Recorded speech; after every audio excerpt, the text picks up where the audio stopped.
also have Mr. Ed Blades, who is currently Deputy Director, but soon Acting Director. Um, and he is the one who coordinates the capital budget process. And along with him is Mr. Matt Carpenter, who handles much of the metro portion of the budget, as well as some aspects of highways as well. And so they'll be available to respond to specific questions. The two items that are suggested for reduction, of course, we don't have a disagreement with the $500,000. The amount that was incorporated in the budget submission is in excess of the legally limit approved with the bond referendum, so that is not something that we could possibly spend. The second item is actually the one listed first, is the recommendation for eliminating all non-specific project work. In other words, those things that are basically in much of our bulk category, where there are things where we don't know specifically at this moment what the identified project will be. For instance, the first one on the list, $6.4 million for roadway resurfacing. That's something that covers the entire county, and as the need arises, we would address that. The other items in terms of even a new economic development financing fund, the money's there. That is tied to what was the request in terms of the putting more money into tourism, and that effort with that tied to, again, that change in the hotel motel tax. So I mean, there are things that are there that we believe are valuable items to address. We just don't have at this time an itemized list, but I believe that generally you have found that these numbers are valid, and that you would agree that there should not be a change in the appropriation level.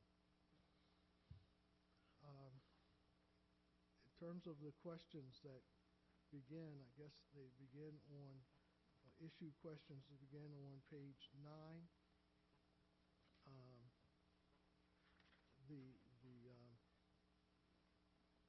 It talks about it there in terms of the issue of the future debt issuances, in terms of how much is being proposed, in terms of, like, for instance, whether to shift to level debt service. What in their analysis, there was an indication that Budget Office of Budget advised that it was difficult to make the temporary shift. I'm not sure the context of that comment, but what I had said to the council, that we made a decision for this bond sale to show it as one method in terms of a shift to level debt service payments, but that what the idea was in a future budget submission, we may shift back to what we had been doing previously. That's what I meant by temporary, not that today is there and tomorrow is gone, but rather for this budget process, we were doing it one way. The next budget process may very well shift back to the previous method of maintaining level debt payments. I just wanted to clarify that.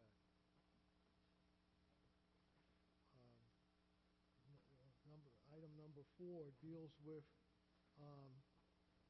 changes in plans for certain projects. It asks the question about the time frame for completing the 10-year facility maintenance study, and in terms of anticipated state funding for additional rounds and so forth. Well, regarding the 10-year facility maintenance study for the schools, that's something where we're still working out some of the details of the scope and time period, how long it will last. But it was something where the county executive wanted to take a broader and longer view than what was initially being considered. It would also incorporate some maintenance needs that were not going to be just limited to necessarily what's going on in high schools, but also what could be going on in terms of other schools throughout the system. And regarding the anticipated state funding in terms of final round, that's why I was going to return it over to Ed Blades in terms, he'll share with you an update on that. Tomorrow, the IAC will be meeting, and I pulled their agenda for their 100% recommendation that they'll be voting on tomorrow, and they're looking at a total of $48,085,509. And the schools that will receive funding are Honeygo Elementary, Patapsco High School, Woodlawn High, Dundalk Elementary, and Berkshire Elementary. And then they have given Chadwick and Colgate planning and construction, planning they've given an A, and construction they've given a B, but with no funding. A means that the IAC staff recommends approval, and B means it's deferred but eligible for local planning and construction funding. So what that means is that we're okay with forward funding those schools. We have the commitment of the state, basically. So, and that's kind of where we stand. We have I'm sorry, Councilman, you looked like you had a question. I was going to say we have Bs on several schools for planning and construction, which includes the elementary school at Ridge Road, Bedford Elementary, Summit Park Elementary, the Northeast Middle, and planning for Pine Grove Middle. And then we have some systemic renovations, which are roof replacements, boilers, and chillers that receive Bs, but all with no funding. And the rest are Cs, which are deferred and not currently eligible.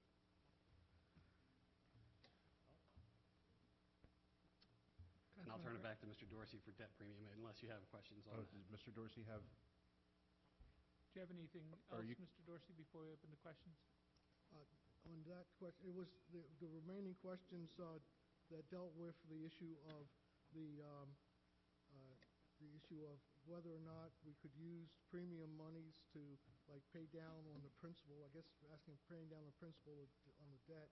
That's something that's not allowed in the law in terms of if that's what that was referring to.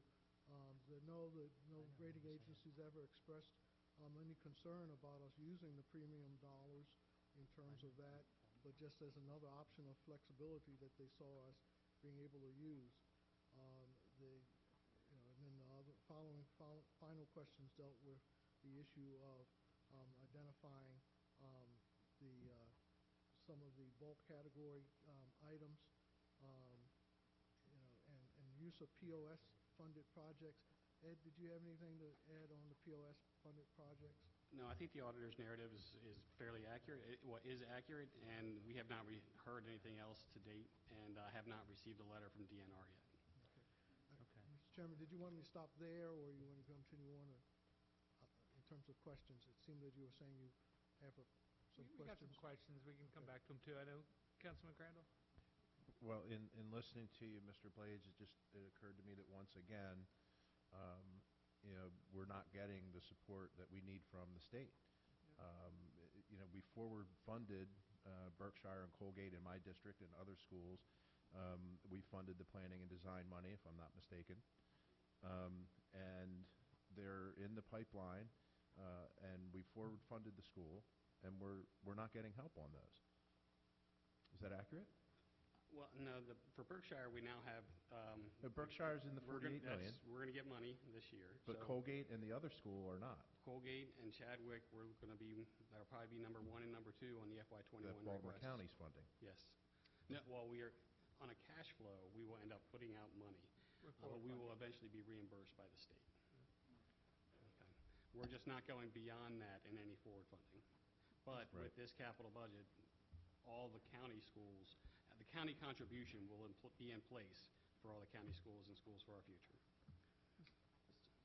Just to tag on with that, I can remember hearing numbers of $200 million that the state owed us. It's actually $5 million. The last time I ran the numbers, which was a few months ago, it was around 14. Now it's 5. Is it 5 now? Which, I mean, we heard over 200,000. Right. And it's actually 5. Depends what we're going to do. We were talking based on budget amounts, not actual expenditures at that point. Yeah. That was with the prior. And that $200 million was considering in terms of if we continue to do the forward funding in terms of where we were going to, the amount of money we would need by June 30th to let the contracts to move forward, where we were going to be forward funding. The current county executive put a stop to that. And so that changed the number dramatically in terms of how much we were anticipating we would need, and that's what we were reporting, $200 million if we would let those contracts go by the, and that's why some of the projects have now been moved back in the timetable, because we will not be initiating those contracts by the end of this fiscal year. I mean, when I heard that, my impression was that we had forward funded that money already, and that the state owed us over $200 million. I mean, that is, I don't remember who said it, but that is so misleading. That was not this administration. Oh, I know that, but that is so misleading. Chairman, I wasn't quite. Oh, I'm sorry. It's okay. Councilman. So when do we usually hear from DNR on what the POS budget will be? It's usually around this time of year. I Okay, we recall just haven't last year gotten I it yet. received it the day before the Capitol hearing. Okay, and just a question. We have a very interested Director of Public Works in the back of the room. When do we know what the state's contribution to roads are? When do we find that out? As far as the highway user revenues, because they go into the general fund, they're not directly going into the capital budget. Okay. As far as road resurfacing, is all bonds and general funds. Okay. So do we know what that amount is for this fiscal year? So they have notified us. Yes, we received that at the end of the session, didn't we? At the end of the General Assembly session, we received that. Instead of you guys, I mean, if you have the answer, just email me the answer. You don't have to Okay. go searching through your books. But so we know. Yes. Okay, I would just It's- like to it's know what that. within Exhibit I'd B like to of- know what the level of contribution is. Okay. Okay, thank you. Councilman Pacheco, then Marks. Mr. Blades, just so I understand, because I get asked all the time about these two schools, Summit Park and Bedford, they're on the IAC agenda for tomorrow, They are, but they will not receive funding. but they're listed as a B. They are listed as a B. And so a B means that the state is comfortable, will fund it next year? I can't commit for the state. Of course. But to me, a B is a good thing. That means they didn't have the money, otherwise it would be an A.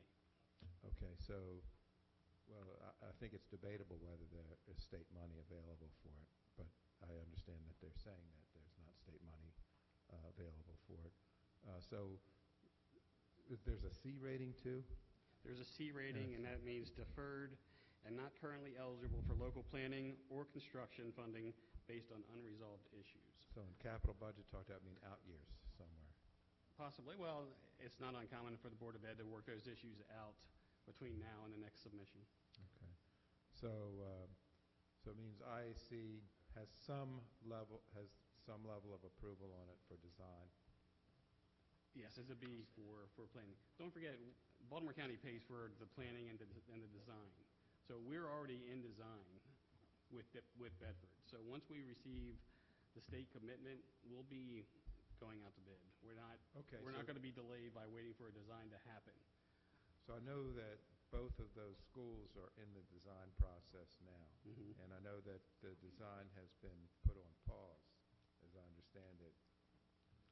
I'll have to double check with Board of Ed on that, because I didn't think we were stopping design. We were just holding off on construction. Oh, from design to bid. Right. Gotcha. Okay.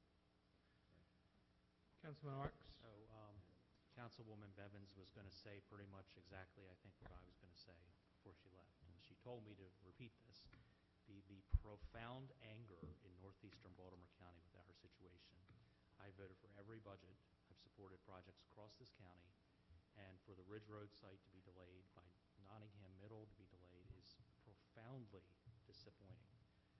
And, I bit my tongue the other night, but for a prominent state legislator to come here and testify, who had the power to influence the President of the Senate to move on that bill, is appalling to me. We're in this boat because of the state Senate. They messed up. we're all going to get blamed. And my constituents are furious. And I just want to put that on the record. The only question I have has to do with Towson and Delaney High Schools. Can I confirm with the administration that the planning funds were taken out of the capital budget? They're not Yes. in the budget. So they are not in the capital The money that we had earmarked in the prior capital program, or capital budget, we have to return to fund balance because of our income tax shortfalls this year. So they are out of the capital budget.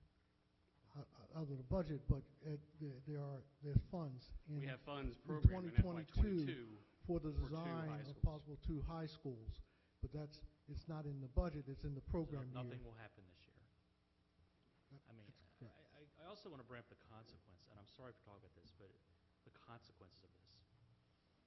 Economists say we are heading into a recession in 2021, maybe at some point. The type of projects you want to be building in 20 and 21 and 22 are high schools. I mean, I can't think of a capital project that generates as much investment in our communities as a high school.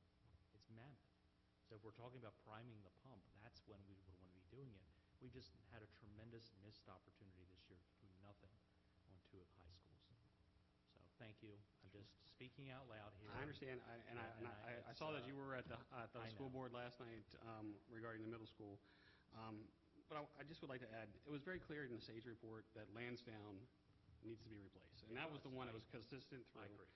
And then there were different variations of different scenarios for the other high schools. And to be honest, we don't have a clear, voted upon strategy coming from the school board. And that is something that the administration has to work out in the near future so that we can clearly identify what the funds in FY '22 are for. And the school board just punted on redistricting for Perry Hill Middle School. It's very frustrating. Yes. I'm just speaking out loud. Thank you for listening. Thank you for confirming. Councilman? Sure. I know that the county executive has talked about a long-term construction plan, a 10-year plan, so we could take the mystery out of what's going to happen when, and take it out of politics and actually put it into a plan that can be operated against. Do you feel that there's buy-in from the board on developing that plan, or are they resistant to it, or? I know that the executive has reached out, but I do not know the result of those conversations. Okay, fair enough. Other questions or comments? Anything else? Any other before we adjourn for the day? I mean, just to state the obvious once again, I mean, the state, during the campaign season, talks a big game about Baltimore County schools, and then they come up with 40-some million for the entire county, which is nothing. And so I think when all these state leaders keep campaigning on, hey, Baltimore County needs to do more for schools, and then when they completely are 100% failure, we need to call them out on it. So hopefully they'll do a much better job next General Assembly. All right. On that note, everybody have a safe drive home. Take care.